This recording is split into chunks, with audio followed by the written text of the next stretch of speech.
Hey, Rifters, welcome to the show. Subscribe, rate, and review. Tell a friend. We got a great show. I'm actually very excited for this show. Uh, I'll explain the story when I interview him, but I was watching this movie called The Last Duel, and it has Matt Damon and Adam Driver.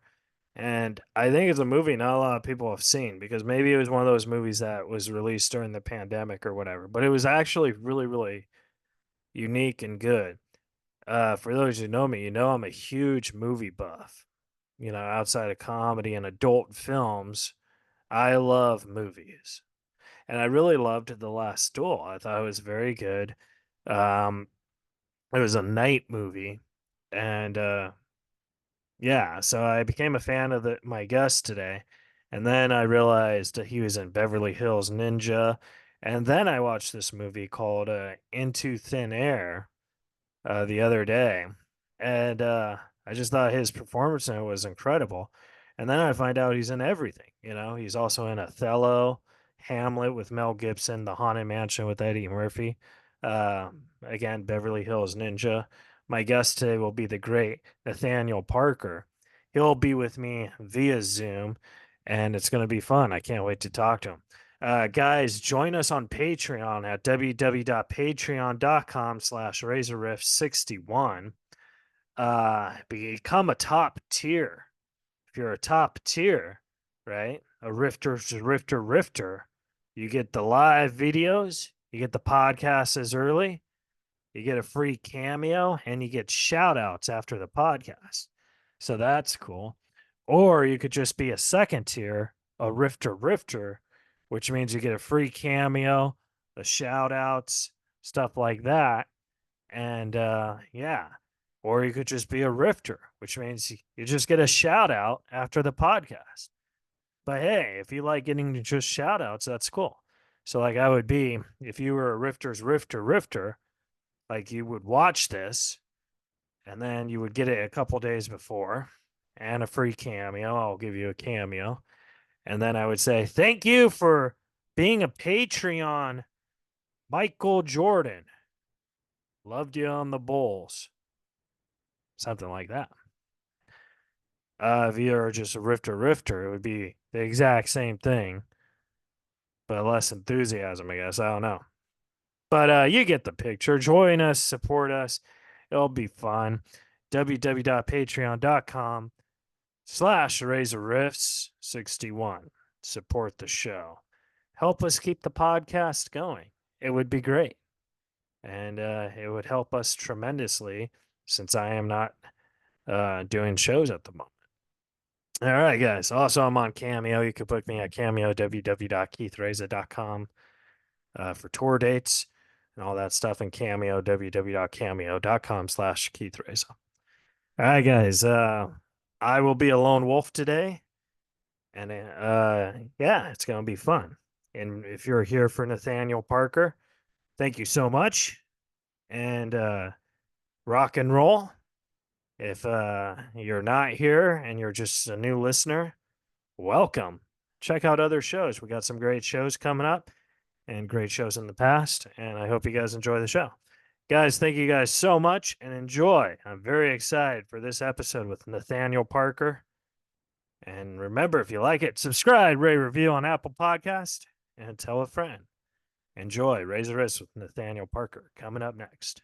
From Hollywood, California, welcome to Reza Rifts with your host, Keith Reza. Hey, Nathaniel. Hey, what do I, Keith, isn't it? Yes, yes. Keith, Hi. really nice to see the face. I've been listening to you so much. Oh, Okay. I thank you. I need to now make you full screen, so I've got an even bigger Keith. Oh, there you go. I don't know. Keith is pretty big. I don't know if you want me full screen, but So nice to meet you. it's Really very nice. nice to meet you. Like, I think you're wonderful. I fell in love with you. I watched this movie called what was it called? It was about the ice mountain collapse. Oh yeah. It was yeah, it was Into Thin Air. It Into was the Thin first Air. version of Into Thin Air. Yeah, Yeah, John Krakauer yeah, book, which he was there actually for some of the filming. yeah. John. So yeah, that was a really interesting film. Yeah, and There's some great actors in it, weren't they? yeah, God, and I just fell in love with you. I thought you were fantastic in it. bless you. That's Yeah, really nice. I hadn't made that connection with you at all, so that's really nice. I feel really chuffed now. Um, yeah. and I'm bouncing because look, I'm on my wife's ball. This is her computer. I've only got a little. I've literally got a 10-year-old laptop Oh, right. that when I put a screen up for Zoom or something, I can't see myself. I'm so blurred. So luckily I can't hear either, but at least I can see you properly. Oh, that's And all I'm right. bouncing. I could see But you yeah, and that was hear a you. good You're film. great. That was a great film. Do you mind if I know it's midday for you, but I've just finished work and I've had a bit of a cold. Sure, I will pour do your myself. thing. Yeah, do your I will thing. pour myself a bit of a lager. Well, it's not a Yeah. lager. This is a very Oh, rare cider. Um, but yeah, that was really interesting film. I did. I had. I was the same director as did a TNT Bible story with me. yeah. Richard Robert something, and an older American guy, and we did King David together for TNT when I played David, and we had Jonathan Pryce, we had Leonard Nimoy, um, um, we had that. Oh God, wonderful actress. You know what I should do is I should have IMDb up here for all my. I'm terrible at names. I am so bad at names. But I mean, my biggest fear in life is going on a chat show and saying, well, of course, my wife, Anna. Um, that would just be so typical of me. Yeah. So I'm now going to do this clever thing here of getting up IMDb and my own page, which is it's the only page I ever really look at, actually, to be honest. I don't bother. But Much but better to see myself. I think when you've worked with everybody, you kind of forget too. So I think it's You perfectly do, acceptable. Yeah. you do. And it has been so. I mean that the thing I'm referring to was so long ago. um, I mean, God, bloody hell, yes, I've done a lot of stuff over the years. So what was I thinking of? Yes, that director. And he was really nasty to me Yeah. for a while when we were shooting in Morocco with Jonathan Pryce and Leonard Nimoy. He was really quite mean to me. And in the end, Jonathan, who finished halfway through, went up to the director before he left and said, "You've got to start being nice to Nat, you know. He's working his bollocks off for you, and otherwise he's just going to leave." Yeah. I was never going to leave, but you know, I was being treated pretty. So anyway, he then was really nice to me, and then he offered me the role in Into Thin Air.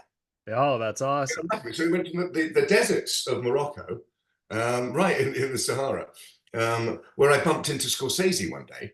Yeah. Never met him before, don't know him, anything like that. He wouldn't register me for madam, but we were in revolving doors at this tiny little hotel. And whilst I was out, I was going around and went, "Oh my God, it's him." He was there shooting Kunda. Oh my God, really? Holy Yeah. Lord. So in the pool, I'm going all over the place already. I've hardly started, have I? But in the pool of this hotel, there were 7 different ages of Dalai Lama. Oh my God. These little kids who are playing, you know, bored little kids, and gradually these 6'3" Dalai Lama, you know, hot, beautiful boys.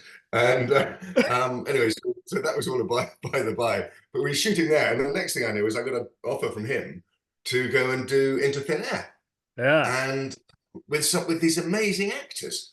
I really should get that up here actually, because it is. I'm so I glad think you did that because I just thought your performance was incredible because one, that's a story not a lot of people know about. And no. so I Well, they just do now. It's been done as a major movie now, hasn't it? yeah, yeah. But I like it. I like real life adventure movies like that. And I just thought Yeah. you were so great. And I was just wondering how was that like preparing like for like did you actually go on the on mountains and That, stuff that or was that was quite funny. The director's name was Robert Markovitz, who's a sweet guy actually. In the end, it just wasn't. We just didn't get on to begin with. And Peter Horton was in it. yeah. Richard Jenkins, who's one of my heroes. Oh, I love Absolutely Richard Jenkins. adore Yeah. Richard Jenkins, and I bet you've interviewed him, haven't you? No, I wish. Oh, well, But you should. yeah. And Chris McDonald, who I know you really like. I love Chris McDonald. I got a Yeah. funny Chris McDonald story. But it's I don't know if we should waste time with it. You may have told it before. Yeah. I'll listen to the old ones. Yeah, yeah. Um, But yes, so we got out there. It was very funny. But just flying out there was weird because um, there's a little plane. You landed in wherever it was in Basel or somewhere, and then you took a little plane to Innsbruck. And I was sitting next to this very beautiful girl who was in it too, Romilly Weeks, who's now a news presenter on British Right. News, one of our biggest presenters on British News. And we were sort of chatting, and thinking, okay, so this is okay, and it was just going to be interesting. She was acting, she'd never really done much before. And I said, this is going to be interesting. And suddenly the plane hit an air pocket. So I go, boom, like this. And we were holding hands. We Oh my started holding God. hands and looking into each other's eyes and saying, this could be it. This could be it. Obviously it wasn't. And then Yeah. we get to the place. And on our first day, they decided to get us going up a bit of a hill. It wasn't that steep. It was like this, a bit like Usain Bolt, you know. And we were climbing up it. And I've always had a bit of a worry about heights. Yeah. Yeah. Okay. I was thinking, this is not, I get a little bit frightened. So I was going up there. I was climbing up the hill. And there was this lady next to me who was this Asian lady who was cast. And she was having a real freak out. We got Yeah. halfway up. And she said, I can't remember her name. I'm terribly sorry. I But remember she was the one who fell off the ladder in the movie, right? in the movie, but it was a different lady because Oh, oh, okay. this one gets halfway up and turns around and says to the producer and the director, well, I don't think this is a bit scary. They said, oh dear, is it? Okay, come on down, come on down, come on down. You're fired. At which point I went, I love this. I just climbed up everything. From then on, I was fearless. It was amazing. There was one scene we did, which was the sort of wipeout at the very top. And there was a picture with the guy whose name I can't remember. Beck. I think it may have been Richard Jenkins. Yeah. Yeah. Who was God, yeah, Jeff Perry was in it too. And he's against the side of the Everest. Well, it was the Alps with 13,000 feet up. So it was, you know, and he was there and leaning on that. There was then attached to the wall was a rope that this big that held the cameraman, the focus puller, and then me. Oh, And the only contact I had with that thing was my big toe as I was balanced out here doing the offlines for yeah. Richard. Oh, It wow. was so exciting. And So exciting. scary at the same time. Yeah, and you know, you look down, there's 3,000-foot drop. And oh, I mean, it was really amazing. And then there was another time when we had a day off, our first day off after about 3 or 4 weeks, and everyone wanted to go skiing. But of course, we got a little note saying anybody who goes skiing and hurts themselves will have to pay for any reshoots. Oh, wow. I'd never shot a ski before, so Yeah. I was on these sort of baby slopes doing this at the bottom, you know, and I just hated it. And then everyone else started going up these lifts, and I thought, you know what, I'm going to go up these lifts too. So I sort of sidled over to, got up. I sat next to Romilly again, actually, on the chairlift or whatever it's called. I went right up to the top of this mountain, and I had no idea that it was Yeah. a black. Oh my God. I had no idea. And I get Wow. to and I get off and I sort of stumble off. Oh, bloody hell, that was close. What the hell? I look around and where is she? I can't see her. She's gone already. So I looked over the edge of this thing, and as I looked, I toppled. and luckily I could see her going down. She was about 10 seconds ahead of me. So I Oh, thought, oh my God. And I was then going down and I couldn't stop. And I yeah. thought, what I could do is to get into her slipstream and do what she was doing. And there's a ski program here, a sports ski program here called Ski Sunday. That's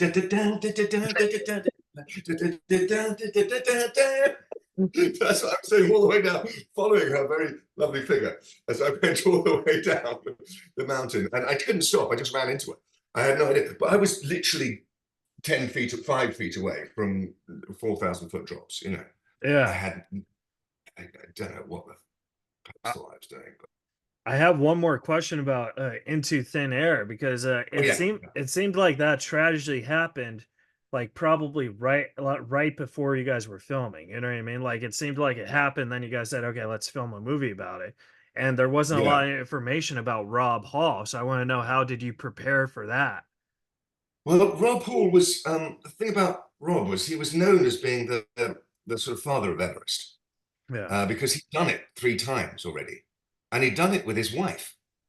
Um, and the thing about Kiwis, and it's the only time I've ever played a Kiwi, a New Zealander, Yeah. we call them Kiwis. I don't know if you call them Kiwis, but I know what a kiwi is. Yeah. yeah. Not about the bird or the fruit. Yeah. I'm talking about New Zealand. And because Sam Neill, who's the sort of king of New Zealand, really unofficial royalty of New Zealand, I'm actually godfather to his daughter. Oh. So I know a few Kiwis, and I adore them. I think they're the most incredible, intrepid people, so kind, so helpful, and so I found a bit of empathy with Rob. And then because I'd literally become a father 3 months before this shoot started. I left my wife and baby in England for 3 months while I did this shoot, which is not the most popular thing I have ever done. And when I look back on it, I regret it. Oh, you did? As much as the shoot was, of course, I regret not being with my kid for that time. Anyway, Yeah. the thing about Bob Hall was his wife was pregnant, so she couldn't come on the climb with him. Normally they go together. Yeah. And the phone call that he makes to her when he's up there, and he survived a day and a half. No one that has ever been recorded for surviving that long up there. Yeah. And so he was obviously an extraordinary guy. And I remember on the take of phoning her saying, "Listen, I just send her my love. Call her Sarah. Sarah's a good name. Call her Sarah." And my wife was saying, "Move your legs, move your legs." And I'd hold the phone away from me and sob and come back to it like this, And it was really emotional. And I was crying away. And it was 3 o'clock in the morning or something. We were filming this 12,000 feet up. And it was fucking cold, but there was no snow happening. So no blizzard, and they needed a blizzard. So they fired snow at me. Oh, fake snow. Fake snow. Oh, okay. That's harsh. That's harsh. Right on your, and because he's getting hypothermia, I'm talking and I'm doing my shirt, sobbing away and putting my let's go and see her, like this. And at the end of the thing, I was emotionally shattered, and they yelled cut, and I peeled this face of ice off me. Ugh. And the director just said, "Can you do it with less crying?" Fucking hell. I think that was one of our big arguments on that shoot. Wow. But it was a terrific thing to do, and it was just done. You're right, just after it. It was as soon as the book was out, really. Yeah. And John Packer was wonderful to have as a sort of added bit of research there. He was really generous with his time. Yeah, it was great. But I was surrounded by some amazing actors. Yeah. I thought it was fantastic. I mean, you said that if you could go back, you would not, you would stay Well, with just because of my kids. I mean, No, yeah. But I just want you to know, thank you for not doing that, because I thought it was great. So I thought, that's in a weird way, I'm giving you a mean compliment. I don't know. No. I get it. I mean, it was, and it's meant that every now and then, when I've been in New York or in LA or shooting somewhere else, I bumped into Richard Jenkins in where was I? In Canada, I think, shooting something. Yeah.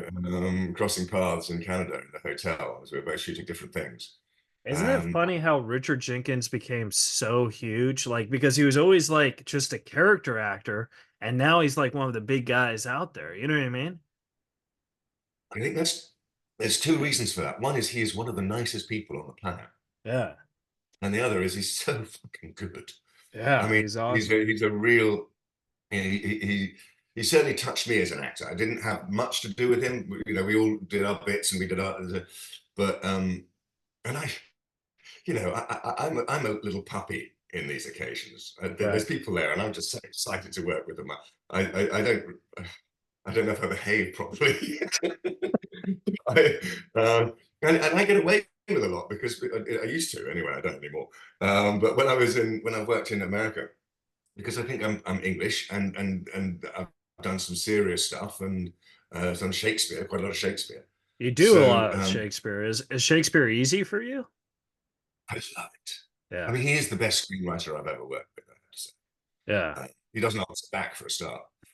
Um, but no, he's brilliant. He's brilliant. There's something about, particularly if you started on stage with Yeah. Shakespeare, the imagination you have to use. I loved it from a really early age, Shakespeare. So when I was able to do it on stage, I was embodying it for myself. And then I think the first film of Shakespeare I did was Hamlet for um, the National Youth Theatre.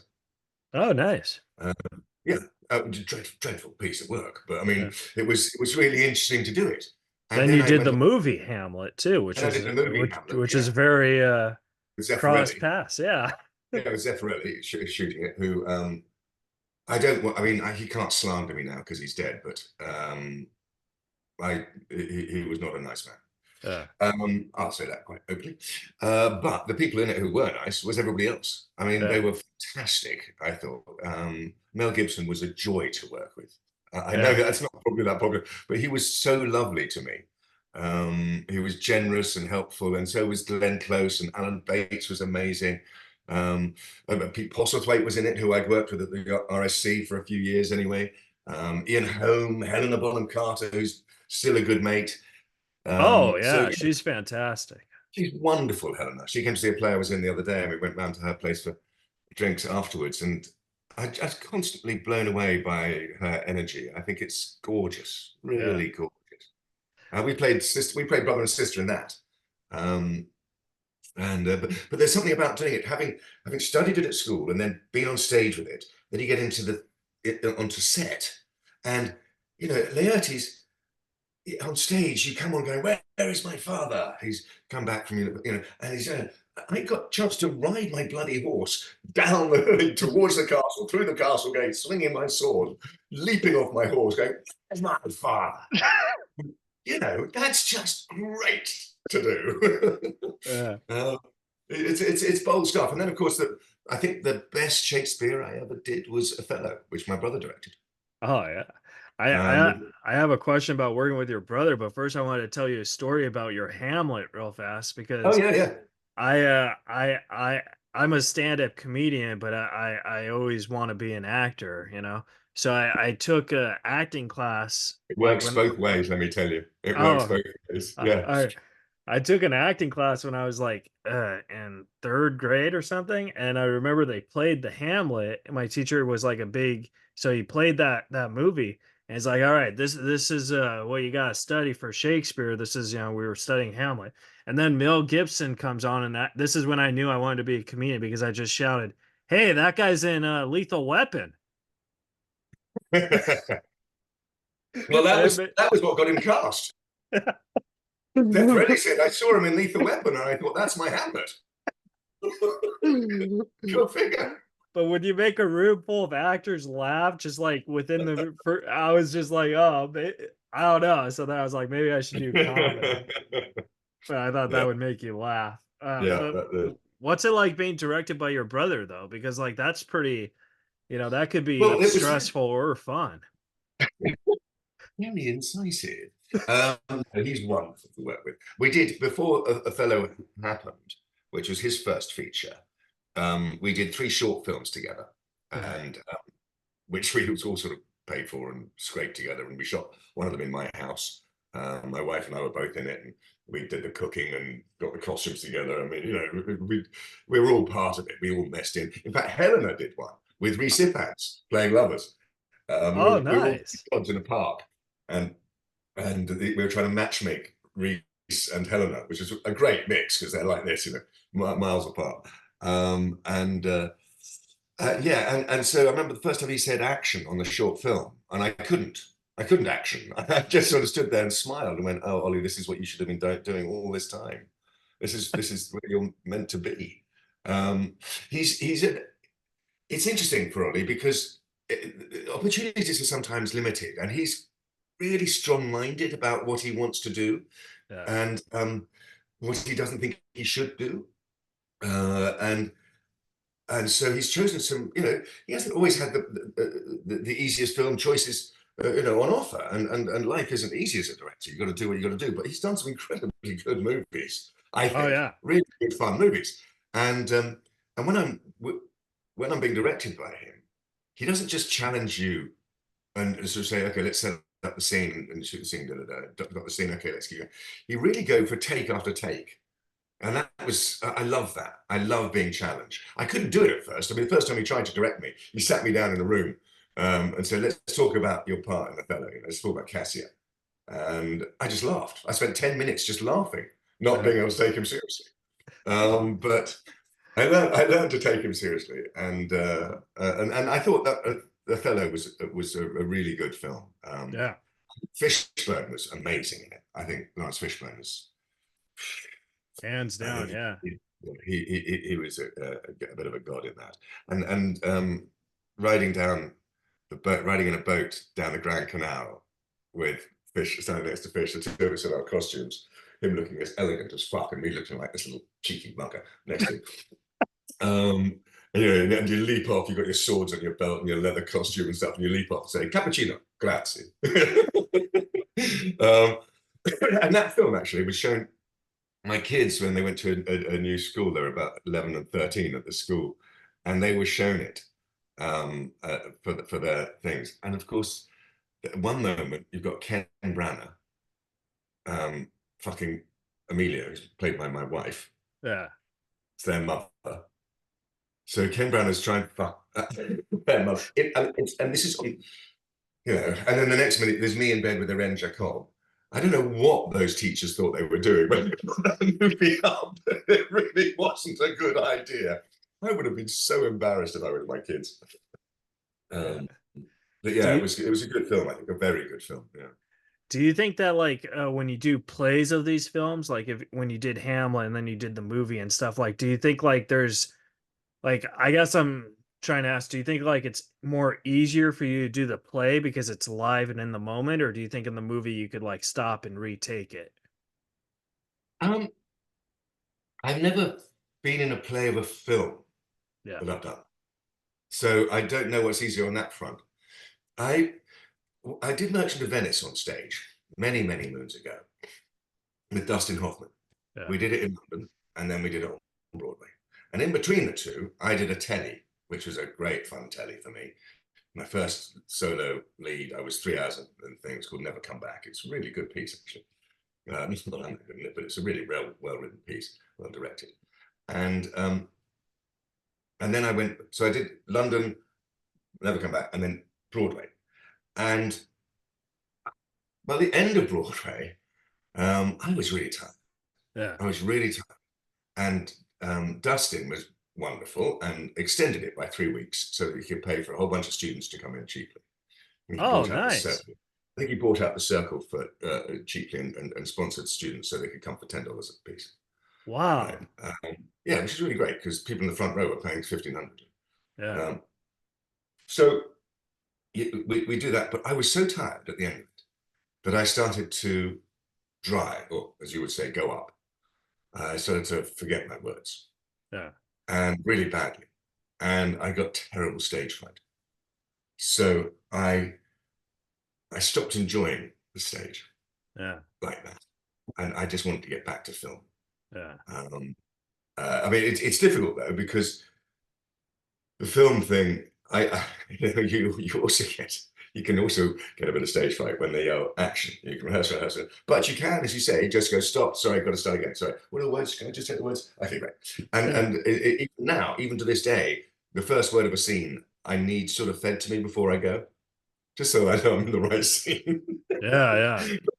But it wasn't long after the end of Merchant of Venice when I was doing a charity thing for the Globe Theatre in Dallas. The Globe Theatre in London, but we went to Dallas to do this charity gig.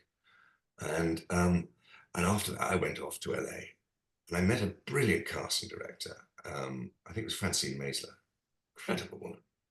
And she's, God, does she hear this? If she does, she's brilliant, even though I said, no, she really was. She was amazing.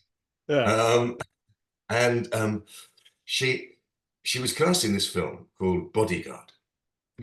And I seemed to talk my way into it, right? I was really chuffed. I did. So then I got this job, and I was out there. My wife came out, and we were there a month, and I was filming for 3 days. I was there for a month, and staying in this nice flash hotel, in a car, and some money. And I thought, this is great. This is great. And then we do the rehearsal for the scene. Nick Jackson. I really wanted to work with Nick Jackson, the director. He directed my favorite pieces of television ever in Britain, called A Very British Coup. Wonderful guy.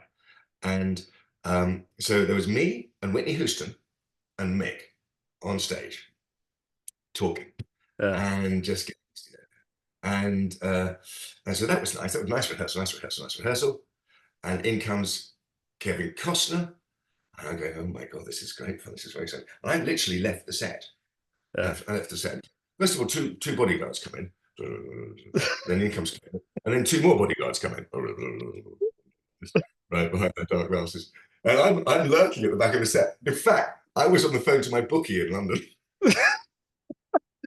And they said, okay, we're ready to go. Oh my God, where's Mr. Parker? Have we got Mr. Parker? Where's Mr. Parker? I'll be right with you. I'm sorry, I'll be right with you. Got 3-1 on that horse. Yeah, of course, I'll take that.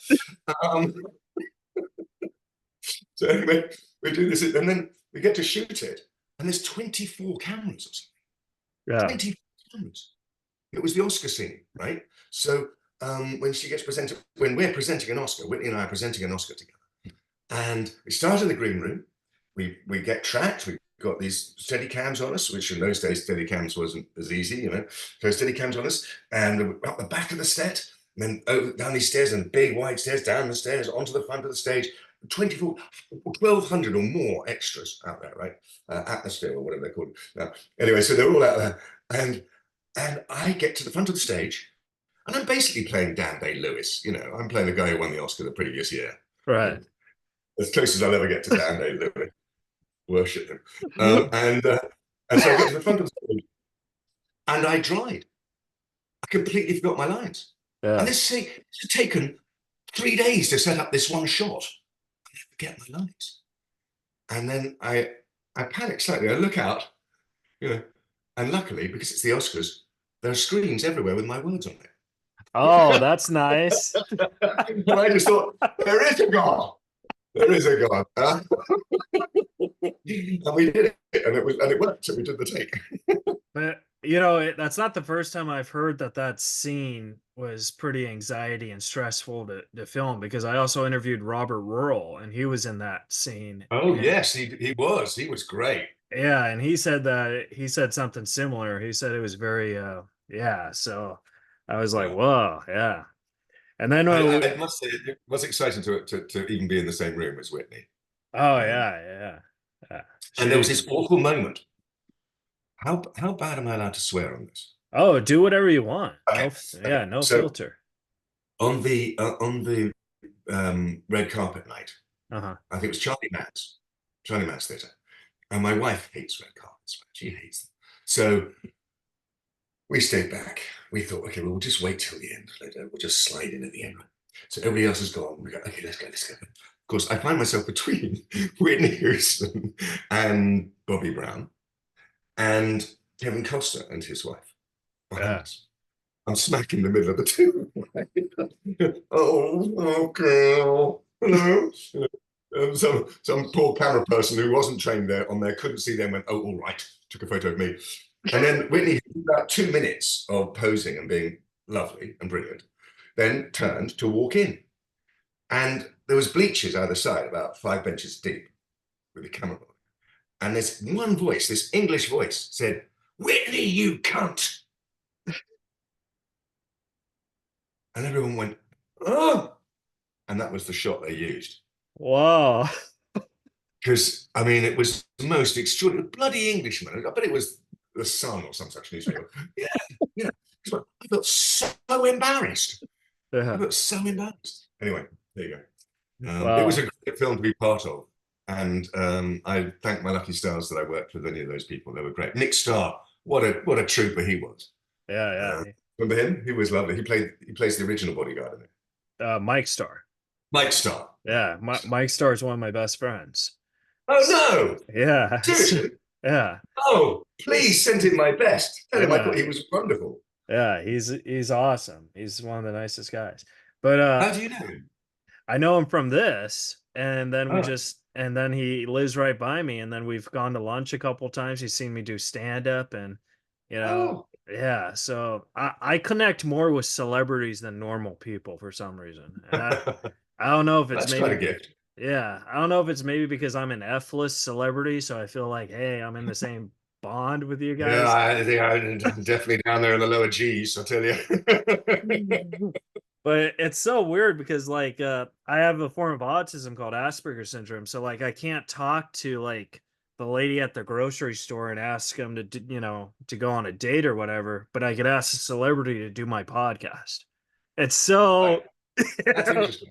That is interesting. Yeah, that so is interesting. but I want to respect your time. Are we good on time? Plenty of time. Listen, Because I I've know finished it's the late right? for you. Okay. I was not too bad. I'm absolutely fine. Absolutely fine. Oh, So Yeah. I wanted to move on to Beverly Hills Ninja, which I think is one of the best comedies of ever.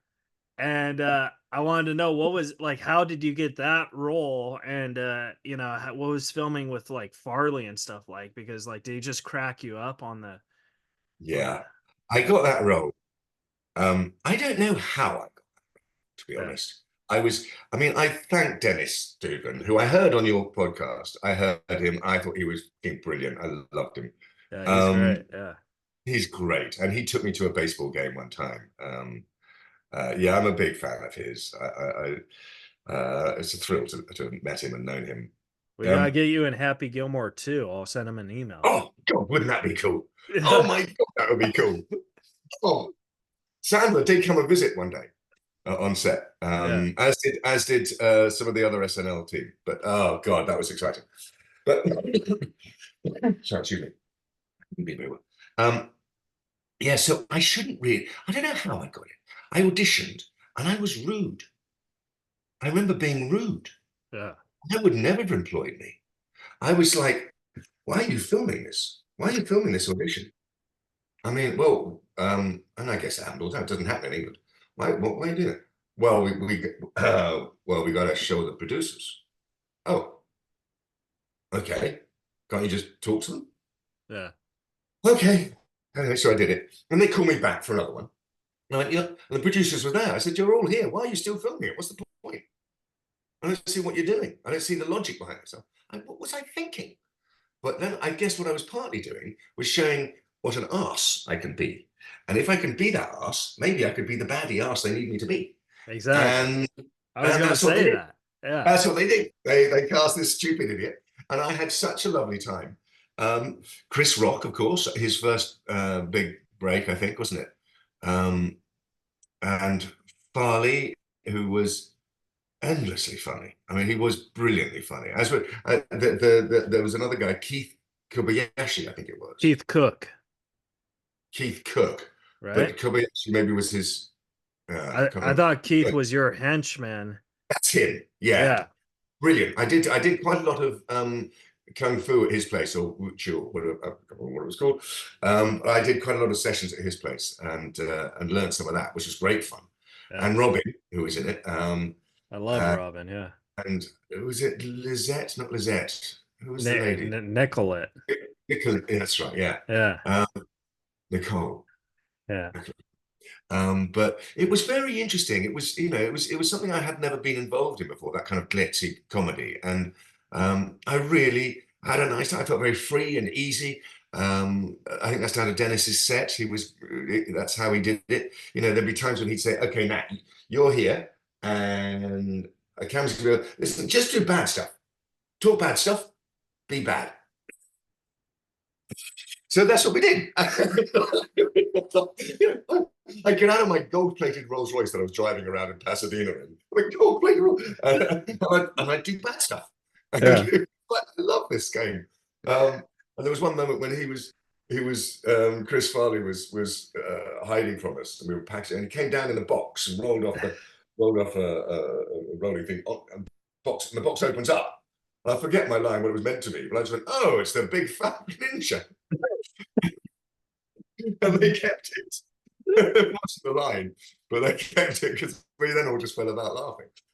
You, you also had one of the best scenes in that movie, which I don't think you really know about, but like in the beginning of the film, you killed a guy, right?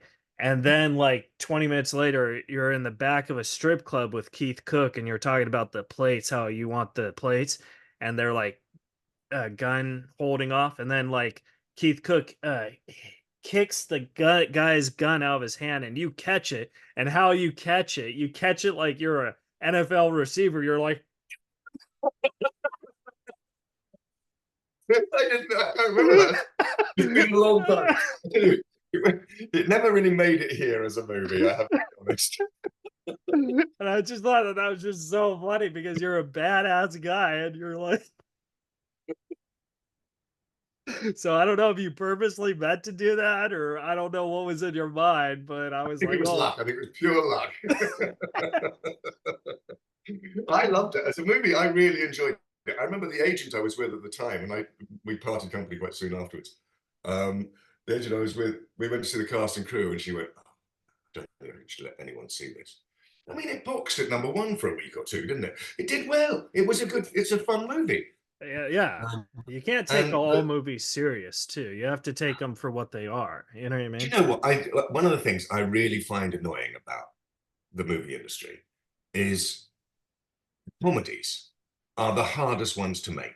Yeah. Good comedies. Fish Called Wanda. I mean, Beverly Hills, any number of Happy Gilmore. I mean, a lot of these things. What chance do they ever get of an award? Oh, none. There's no BAFTA award for comedy. There's no BAFTA award, Oscar for comedy. There really should be, because you know, yeah, I get why the Oscar ones win it because they're often really great movies, or the BAFTA ones. But making a comedy is really, really hard. It is, yeah. You know, you've got no feedback generally from a crowd. You can't crack a joke so you've got the timing. All of that has to really work well. And you know, Ollie, my brother, who we were talking about earlier, he's worked with Rowan Atkinson and Toby Jones and I mean, all sorts of very funny people, Rob Brydon. And so they're meticulous about how the timing works. And it takes a lot of effort, a lot. But it's somehow never recognized. I find that a real shame. We gotta write a letter to them and let them know, because I absolutely agree with you. But so like the thing about comedy is I feel a lot of comedies get like hacked by critics because they don't really know the art form of comedy. And I think and they're generally watching it on a Tuesday morning at 11 o'clock. Exactly. Yeah. You know, in a cinema by themselves. Yeah. You know? So yeah. the way I look at comedy is if it can make someone have a moment of happiness, then that's the goal. I totally agree with you. Totally agree with you. And I, you know, if I'm at home by myself, I'm generally not watching Apocalypse Now. I'm generally watching Happy Gilmore. Exactly. You know, I mean, it just life is better with comedy. Definitely. Well, yeah. I'm gonna email Dennis and see if I can get you on Happy Gilmore too. Oh, I'm gonna say that more than anything. Just a day. Actually, one of the great things about one of the great things that I'll never forget about doing Beverly Hills Ninja was that we had Billy Connolly on for a day. Oh, did you? Beverly Connolly. Beverly Connolly. Billy Connolly. Oh, Billy okay. Connolly. Billy. I was going to say Beverly. On Beverly Hills. Yeah, Billy. And so I got to hang out with him for the day. Oh, yeah. It wasn't long. I mean, I can't claim that he was like a friend. Yeah, but then I was shooting something a couple of years later in Manchester, in England. And I was staying in this hotel. And in walks Billy at 10:30 at night. He'd just been practicing some of his stand-up. Yeah. Just around the corner. And he walks in, "It's not nice to see you. And ask a drink. So we have a drink, you know. And it's just like the two of us were having a drink." It's Billy fucking Connolly, and Dennis did that for me. Actually, it didn't last long with just the two of us, because honestly, Billy Connolly, we sat down, and within 5 minutes, there was about 30 people standing around us. Oh, my God. He couldn't stop himself. Yeah. He was amazing. But it's you know, but I felt like, yeah, this is my mate. I'm having a drink with Billy. Yeah. Billy and Nat. And then the Just remember next it thing, now. he's in the next room. Yeah. Yeah, that's probably more likely. Oh man. So then we should go to Haunted Mansion. Oh yeah. Because you were great in that, and you were kind of, in a way, you were kind of like the hero in that, like at the end, you saved Eddie Murphy and Yeah. all that stuff. So Funny you should say that. Um, I think it was one of my favorite movies ever to do because I met Rob Minkoff. yeah. And I adore Rob. I just adore him. I think he's a wonderful, wonderful man. He's touches my heart. He's like he's one of my best mates. We hardly Yeah. ever see each other because of course, I haven't been to LA for 15 years. But when we do see each other, it's always like best mates. You know how that thing is, where it Yeah, doesn't yeah. matter. Soul Brothers. So right. And he directed me in a way I've never been directed before, because he comes from the world of animation. Yeah. So you would literally do 15 takes, and they had money to do that. I'd never come across that. The pressure on Bodyguard when you did that one fucking scene with 24 cameras, compared to This. this, where they built a studio in Glendale. It was massive. It was the size of an aircraft hangar. It probably was an aircraft hangar. And the car park, which had our trailers in, and Eddie's 3 trailers. Eddie had 3 trailers. Wow. One of them was a double decker. Oh my god. I have to admit, I really liked Eddie. We Yeah. got on. We got on really quite well. I think possibly because the first time I met him, really, maybe not the first time, but almost, was on set, and I had to shake hands with him and say hello. And he started doing to me, and I just laughed. I just thought, oh my god, I can't believe I'm working with Eddie Murphy. I'm sorry, and he loved that. Yeah, it was fascinating because you do these different takes, and you realize that what he was doing was just sort of layering it on, Yeah. layering it on, layering it on, and eventually you get there. You just had to try and remember what you'd been doing each time to get to where you got to. So it was a really interesting way of working, and I'd love to work with him again. We tried to set up a bit of theatre together actually in London, but it was just after post-pandemic kind of time. That's not easy. Haunted Mansion 2.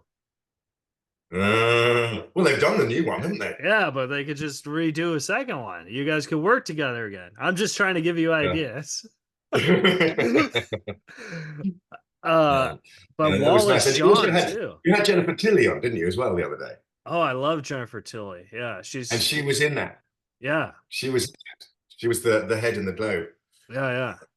And he met her in the trailer a couple of times, but yeah. Yeah, Jennifer Tilly's one of the, I mean, I've interviewed her, but I call her my best Twitter friend because we DM on Twitter, and Right. we met at Norm's funeral and stuff, but that's my relationship with her, is just so I'm very close with her on Twitter. I love her. I think she's the sweetest person in the world. Right. That's Yeah. nice. That's good Yeah. to hear. Yeah. Good to hear. But Yeah, so I had a lovely time on that. I had a really good time. and And then you also worked with Wallace Shawn on that. Like that yeah, was, how cool is that? Because I think he's a comic genius. yeah, he is. He's one of the greats, isn't he? He's Yeah. one of the greats. No, that was a proper buzz. I mean, there were lots of people there who were proper buzzers, and it's interesting how I've seen some of those people who had small parts and blossom since then, and are now proper stars. And yeah, it was really interesting time, and the makeup. Oh my god, there was one thing which happened on it, But which was my first day filming was at the ball scene. Okay, so I was dressed up in this big, they'd already been shooting for a bit, but I was dressed up in this uniform that was too tight, right? I'm a big guy, it was too fucking tight. And so I was stretching this, I like to be at home in a costume, and the hair and makeup guys came on, and the makeup hair was Michael White, and the makeup was Billy Corso, who's a genius. He does all of. I heard you were talking a lot with Dennis about the actor from The Mask, Jim Carrey. He does all Jim Carrey stuff. yeah. So Billy Corso, amazing, right? And he was doing me, and they were both standing there like this. And I used to do this thing where I just go, boom, like that. And I did it to Billy. He went, whoa, hey, careful, man. No, don't worry. No, I've never touched anyone, not in my life. Boom, boom. And they weren't expecting the second one, and Michael walked into it. Oh my God. Caught him on his jaw. And he went, it was just as I was about to do my first bit of filming. And, you know, I just knocked out the hair and makeup artist. The producer said to me later, all I could think of was, I've got to buy this man a house in the hills. How the fuck do we get out of this? And poor Michael, whose father was really sick through the shoot. He didn't make the whole shoot in the end. He stopped 3 weeks early. He had to have every single one. I broke every one of his teeth. Oh my God. $50,000 worth of repairs. Oh. Which really grateful the company paid. Yeah, but did that just break your heart when you found out you did that? Yeah. Oh my I God. did, but I didn't know I did it initially. Initially, Yeah. I just thought I'd the guy, and and the next day I turned up with an orchid for him as a present. And I'm sorry, I'm really sorry, Michael. Fucking orchid? Yeah, she just broke every one of his teeth. See, like if I was you, this is the difference between you and me. If I was Nathaniel Parker in that situation, I would have been like, "Hey, Michael, I can't believe Eddie did that to your teeth, man. That sucks." Yeah, are you okay? Sorry, we're going to tell him off. Are you okay? No, you're misremembering. You're misremembering. Can we get a doctor on stage 4?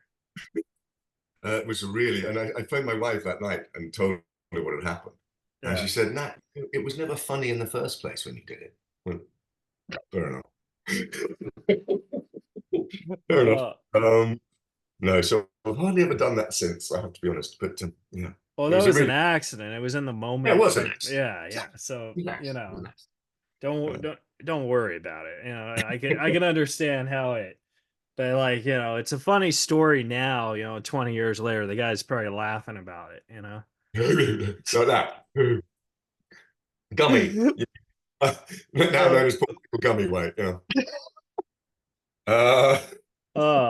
So I had 3 more questions for you. I wanted to ask you about the Last Duel, and I think Oh yes, I think I'm wearing a t-shirt. Oh, are you? Oh, I nice. am. I actually didn't. I thought, God, this is an old t-shirt. Why am I wearing this? I was Oh, thinking. cool. But and then I noticed. Oh, it's actually a Last Duel t-shirt. I'll keep it on. Yes. Ridley Scott. How great was that? Okay. That was amazing. Yeah. It's really amazing. I mean, what a director. Yeah. What an extraordinary director. He just instills in you the confidence to do what you have to do and to get on with it. And I mean, he's extraordinary. He was quite extraordinary. There was a lot of beard acting from me. And when I did my first bit of acting, he kept going, he went like this, went, no, much less, much less, much less. Because I hadn't done any film for a bit. I'd been doing other things. And he went, no, much less, much less. Oh, okay. So I did it. And he was great. He was really lovely and encouraging. And, I might be in my 60s now. I had 62nd birthday a couple of days ago. But oh, happy birthday. Very much. But there was one scene we shot, which I'll never forget the way we did this. It was Matt Damon, who is a saint, isn't he, basically? I don't know if you've ever interviewed him. No. He's one of the nicest. He's too big for me, Nathaniel. He is one of the nicest people on the planet. Really sweet and engaging. And he wanted to tell me the full story behind it. We started chatting in the trailer together early on. And I felt really special. It doesn't to everybody, but he was really nice and we got on really well. And then we rehearsed this scene the night before. Did we rehearse it? No, we went through it together in the trailer. And then in the makeup trailer. And then we came back the next morning and we both said we wanted to change a little bit of it and add a little line. And it was the same line. Oh my God. Yeah. So we went, okay, I'm not sure I can do that. I think it might be up to you, So we shoot the scene and what it is, little Ridley comes in and he's, 120 now or something, 130. It's quite an Yeah. old, at least. And so it's this long room, and at the end of it is Jodie Comer with some dogs on the floor. And he said, I want that to be like a Vermeer, with you guys up front, still, completely still, until you need to talk. And it's a negotiation for the dowager. What am I saying? Dowager, the dowry of her. So, and the only thing that was moving was the steam from what was in our cups. And there's a bank of 8 cameras on one side. That's how he shoots. Yeah.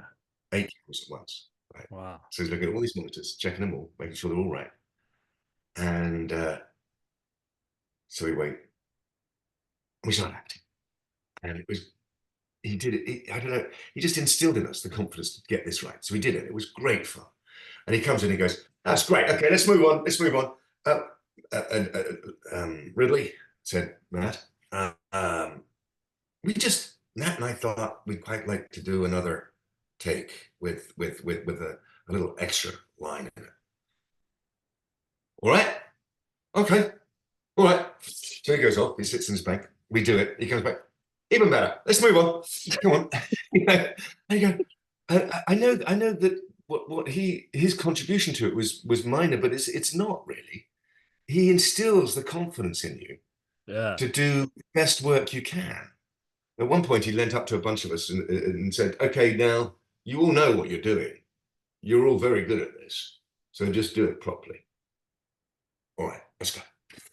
And you go, yeah, okay, I'll do it properly. I'll do anything you tell me to do, Ridley. Yeah. I think the guy's a genius. I think he's an absolute bloody genius. And when he he storyboards in watercolor. Oh, does he? His own drawings. Wow. Yeah. So somewhere when he goes eventually, which I don't know if it'll ever happen actually, but if it does, there'll be a museum of his paintings because they're beautiful. The Ridley Scott Museum. Yeah, that bloody well should be. He is incredible. Oh my God, I'm a huge fan. Well, the cool thing about that movie too was because I've seen a lot of movies where they're filmed in 2 different point of views, but this movie was filmed in 3 different point of views. Yeah. So like I thought that was pretty unique and stuff. So it is unique, and in a way, it suffered slightly from being so well done. yeah, I think because Matt's character in the first third, he's a bit of a dullard, isn't he? I mean, he's a bit stupid. yeah. He's not an intelligent man. He lives by his instinct and sorry, Matt, but it's true. And he wrote it. He's a big Reza Rifts fan, so he's going to listen to this. But that's how he wrote it. And he wrote it brilliantly, but it was a bit like that. So when the second third comes along, I think a few of the audience are going, oh God, I'm going to sit through the whole thing again. Actually, it's not that. Ben Affleck wrote this very, very dynamic bit between him and Anna Driver. And then it gets into the third one by Nicole Holofcener, who she's one of these other people I'll do this to. I think Nicole is genius. Yeah. What she does on screen is the subtle, very different version, but very similar in a way to Dennis Dugan. They have an incredible energy. I just adore her, and she wrote this bit, and I think Jodie does it fantastically well. It's one of the best things I think Jodie's ever done, actually. Yeah. I think it was a really important piece, and it didn't somehow get the that it needed. I think because it was. I think the pandemic kind of contributed to that too, because wasn't that one of those first films that got released like during the pandemic, like when everyone it wasn't? No, because we were shooting in south of France when the pandemic started, and we were all shifting ourselves over to Ireland, and some of us were stopping off in London, some of us went straight to Ireland. Matt went straight to Ireland, and that's when the lockdown happened. Oh wow. And so then you had 6 months or whatever it was. That was in March, and we didn't start shooting again until 1st of September. Oh wow. So we didn't finish it until I don't think they finished it till end of October. I could have sworn it was released during that time, because I remember I saw it at the theater and not a lot of people were there, so I thought they were social distancing. But they may have been later. It may have been during a later lockdown. But I was producing something at the same time. Oh, which nice. is one of the things I've never really done before on such a scale. I've done a couple of short movies now, but This was a 5-part thriller with Jared Harris. Do you know Jared? No, but I love thrillers. Yeah, well, you don't know Jared Harris? I Chernobyl? don't. No. Should I Never seen IMDb Chernobyl? her real fast? Jared Oh, Harris. Jared. Jared. All right. Jared Harris. Let's check this out. He was in Benjamin Button. Oh He was, yeah. He's yeah, he's the British actor. He was in yeah. he was in Sherlock Holmes. He That's was how in I know. Sherlock, yeah. Yeah. Yeah, yeah. So I had Jared, and I had a lovely lady called Cush Jumbo, and a boy called Billy Howell, and myself. And I produced this thriller, a really good thriller called The Beast Must Die. Beast must 5 parts. I think we're shown in America in 6 parts. I'm gonna write that down. I want to see. Yeah, it's a good thriller. It's a good thriller. I was meant to play the main baddie in it, but well, no, one of the main parts in it rather. But it ended up being Cush Jumbo, who's this amazing actress of a woman of color. So basically, I cast somebody who wasn't me. Well, that makes a good producer sometimes, Not right? me. I know, but I really wanted to play the part. I just didn't read the fucking email where exec producers get to play their own fucking leads. Oh, anyway, I'm in it as well, but not that's the part I wanted. But anyway, typical of my life, the way my life was at the time. I wasn't even casting myself in a movie. Anyway, yeah. So my 2 final questions for you is who's an actor that you've worked with that taught you how to be a better actor and the skills you've learned that you use on your next projects that you do?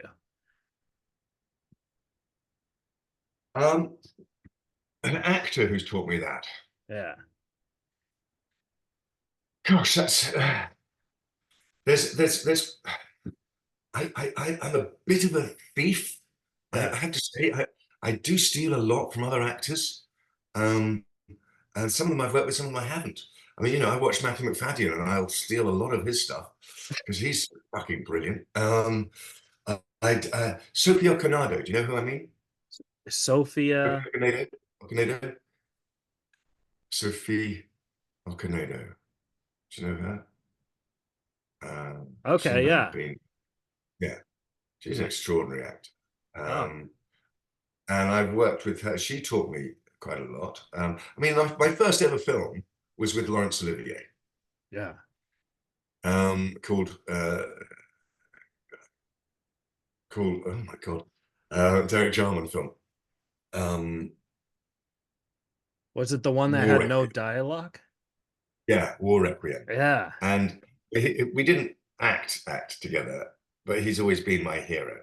And to be in his last film, for my first film, playing the sort of younger version of him was a huge buzz. I was playing the lead with Tilda Swinton.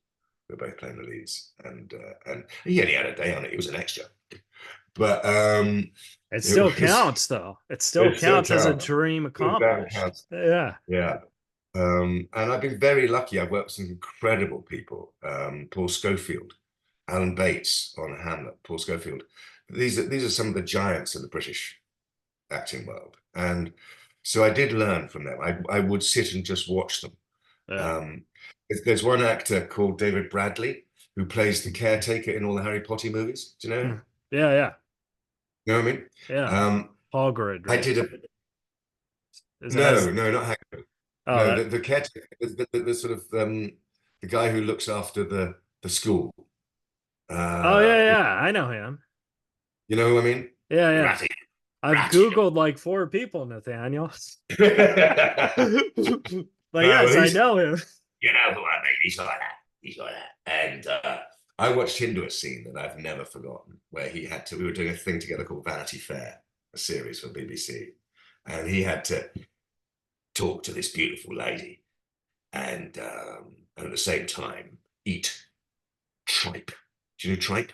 Do you know tripe? It's disgusting, right? It's pig's stomach. It's the lining of pig's stomach. Yeah. And it's what people used to eat in this country. Thank God that's all over. But anyway, and he's doing this scene, eating it. He put 3 mouthfuls of the stuff in his mouth, still talking, still doing this thing. And at the end of it, he'd spit it all out because he hadn't swallowed a set. and I learned a lot from him. But I think probably Jeremy Herron, who was a theatre director, taught me most. Yeah. He taught me to trust myself and just be where I wanted to be. And I did a series of plays called Wolf Hall, which he directed. They were on telly too, but not with me in it. And he taught me to just open up, and that's what gave me Olivier's and nominations and Tony nominations and stuff like that. And that's what opened acting up for me again. And I was in my early 50s when that happened. So, there's always hope. Yeah. Hopefully I'll be better on the play I'm doing. I'm rehearsing something right now. And hopefully I'll be better this year than I was last year. Who knows? Yeah, I wish I was in London so I could go and see you and support you. I would totally do that. Oh, that's very generous of you. Do you ever travel? Do you travel? No, not outside the United States. I've never been outside of the United States. But yeah. But I think I should so I can hang out with you. Come to London. Yeah, I think I should because you're my new best friend. But Nathaniel, I wanted to ask you, where can the folks at home follow and support you? Like, do you have a Twitter or Instagram or something? I do an Instagram, and Okay. I do an Instagram, and it's Nathaniel Parker 84, which I guess means there's 83 others at least. Which surprised the shit out of me, I can tell you. There's a very handsome American actor from, I think, Florida, a tall, black gentleman called Nathaniel Parker, but that's not me. Yeah. I'm Nathaniel Parker 84, and at the moment, actually, I'm doing one of the things I've been doing it for 8 or 9 days now, 10 days, is I'm reading William Blake poems. Oh, nice. Every day. I'm going through, do you know William Blake much? No, but I know poems. I love poems. It's amazing. William Blake was one of the most visionary, extraordinary people ever to live on this planet. Yeah. And he was a genius. He wrote one set of sort of poems called Songs of Innocence and Experience. And the Innocence I'm reading at the moment, I'll get to the Experience soon. Some of them are a little bit soapy, but they're beautiful. And I was brought up on Blake. My father was a huge Blake fan, and my brother has written a play about him and played him. So it's in my blood. And so I'm doing those every day at the moment. So yeah, log on and listen to some of those. Are you an Edgar Allan Poe fan or no? Yeah, well, actually, I said I produced a short film before. My daughter wrote a film called Annabel Lee, based on his, which I produced. I actually won a load of awards. She did really well with it. She wrote it and was in it. It was her first venture into this kind of world. Yeah, I think it did 29 festivals or something, and I think it won 22 awards or something like that. It was fantastically good fun. Oh, that's awesome. I totally want to see that. Annabel Lee. Annabel Lee. Parker. And she's about to do another short film with Linus Roach, who's a very popular TV actor in America. Yeah. And another actor called Ben Miles. So yeah.